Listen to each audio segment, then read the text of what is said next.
Imagine if you could wake up every day sa lugar na tahimik, presko, and walang stress. Hindi for vacation, kundi everyday life mo na.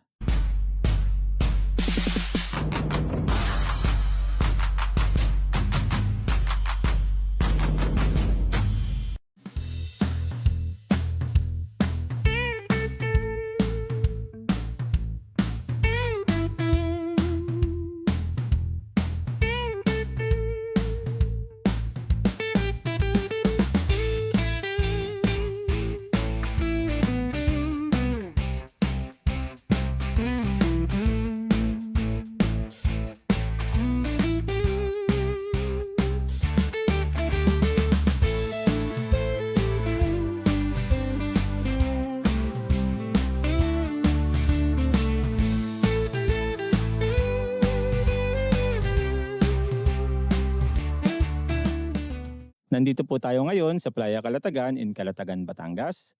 Around 3 hours lang po ito from Metro Manila. Sakto lang yung distance, malayo sa ingay pero still a short travel away from life's essentials.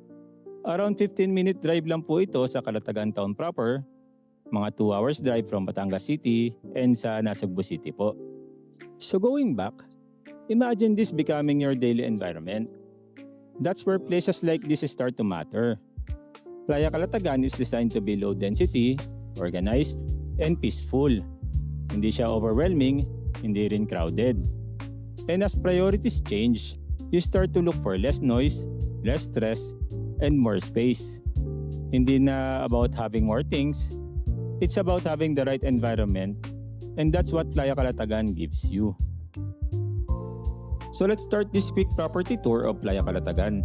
By the way, if you're someone na nag-iisip na mag-retire near the beach someday, you can subscribe to our page for more videos like this. And if may questions kayo, you can message us. We're on Facebook, Viber and WhatsApp, and through email. Ilalagay na lang namin yung details on the screen for you. Right now, we're here at Bamboo Park, and this already gives you an idea kung anong klaseng environment meron dito. Lots of open spaces and greeneries. Now, Playa Calatagan is an exclusive residential seaside community. It was actually launched back in 2005, so matagal na siyang established. The whole development is around 77 hectares with a total of 1,018 residential lots. And as of now, nasa around 91% sold na siya, so konti na lang talaga yung lots na available. What's nice here is, fully completed na yung project. So kung ano po yung nakikita ninyo, yun na po talaga yung whole development. Hindi siya under construction or ongoing development. Everything from the roads to the amenities is already in place. Yung architectural theme po ng Playa Calatagan is Asian Tropical, so maraming greens, maraming open spaces. Hindi siya masikip, hindi rin overwhelming. It's the kind of place na hindi ka nagmamadali. You just walk, breathe, and take your time. For maintenance naman po and project management, the HOA dues here is around 650 per square meters. And currently, may around 37 houses na built na po dito, may mga ongoing construction na din, and some under review. So slowly, nagiging community na talaga siya. Now yung lot sizes here usually range from around 250 to up to 479 square meters. So depende na lang talaga sa preference mo kung gaano kalaki yung space na gusto mo for your future home.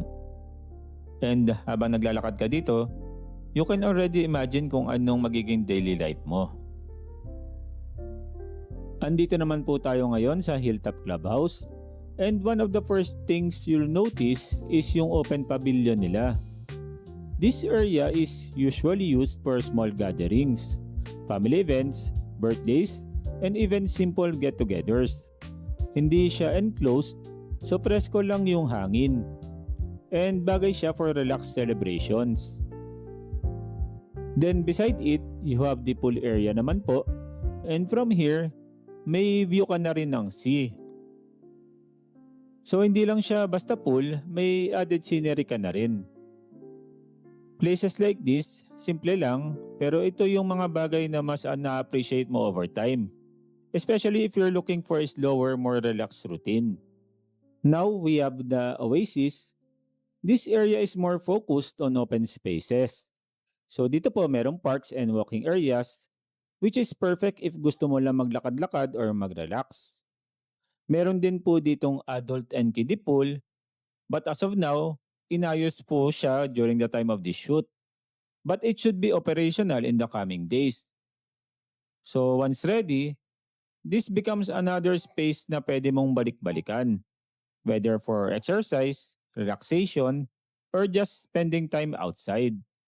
Now this one naman po is the amphitheater park, which is another open space na pwedeng ma-enjoy ng mga residents.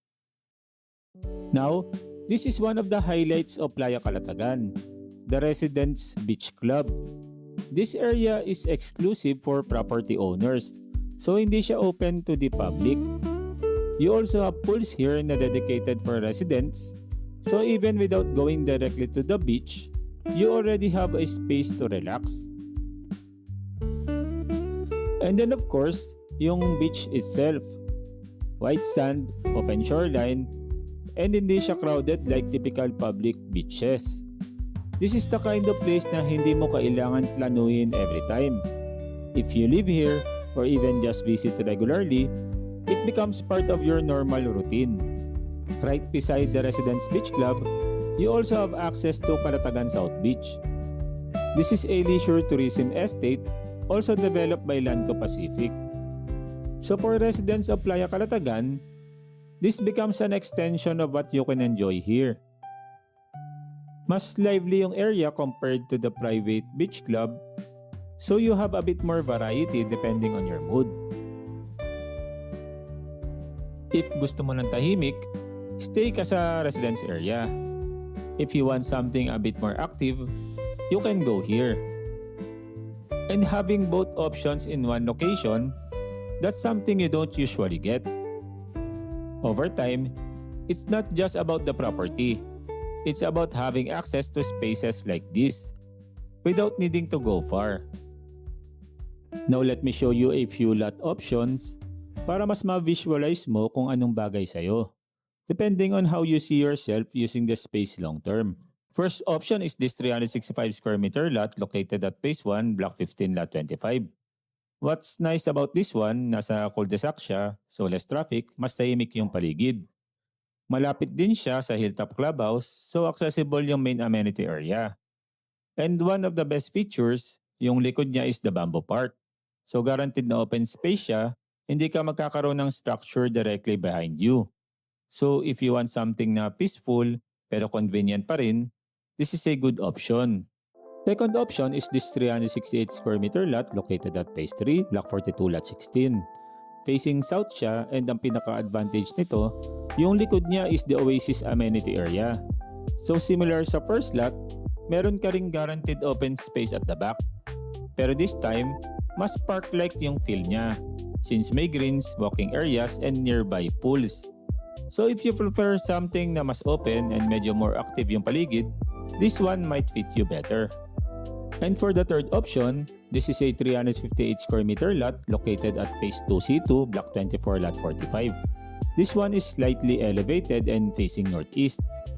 What makes this stand out, yung view sa likod. Mas open siya and may konting elevation advantage. So if you're thinking of building something long-term and you want a bit more character sa location, this type of lot is worth considering. At the end of the day, it really depends on how you see yourself living here. Do you prefer something closer to amenities, something more open, or something with a bit more elevation and view? Kasi once you figure that out, mas madali na piliin kung alin yung right fit for you. So after going around Playa Calatagan, you start to get a feel of what life here could be like. Hindi siya fast-paced, hindi rin overwhelming. It's the kind of place where things slow down and you get to enjoy the space around you. And for a lot of people, especially those planning ahead, that kind of environment becomes more important over time. Hindi naman kailangan madaliin, but if you're starting to think about where you want to spend more time or even settle eventually, this is one of those places worth considering. If you want to see updated prices, available lots, or just explore if this fits your plans, you can message us on our Facebook page, Dreamlock Realty, or reach out via Viber, WhatsApp, or through our email. We'll put all the details on the screen for you. And if you found this helpful, you can subscribe for more property tours like this. See you on the next property tour.